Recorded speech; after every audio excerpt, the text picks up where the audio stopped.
రేవంత్ సర్కార్ పై మాజీ మంత్రి హరీష్ రావు తీవ్ర స్థాయిలో విరుచుకుపడ్డారు.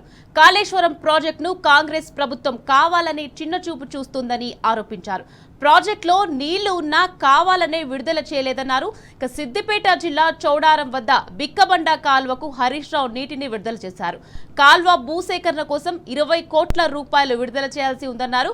కానీ ఇంతవరకు ఒక్క రూపాయి కూడా విడుదల చేయలేదని మండిపడ్డారు. సొంత డబ్బులతో రైతులు కాల్వ తవ్వుకుంటున్నారని గుర్తు చేశారు.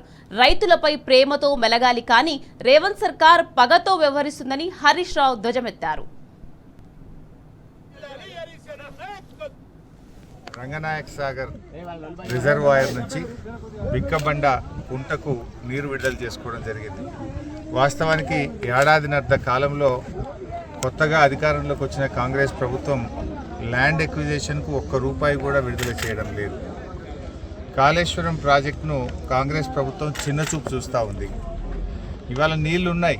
కాళేశ్వరం ప్రాజెక్టులో భాగంగా అటు మల్లన్న సాగర్లో, కొండపోచమ్మ సాగర్లో, రంగనాయక సాగర్లో, అనంతగిరిలో, మిడ్మానేర్లో నీళ్లు ఉన్నాయి.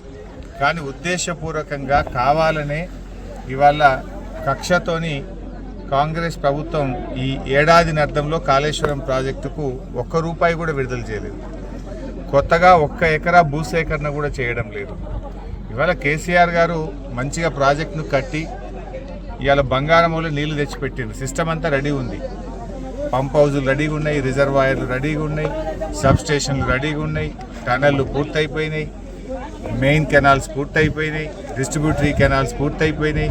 ఏమున్నా ఇంత భూసేకరణ చేసి పిల్ల కాలువలు తవ్వితే రైతాంగానికి నీళ్లు పోయే అవకాశం ఉంటుంది.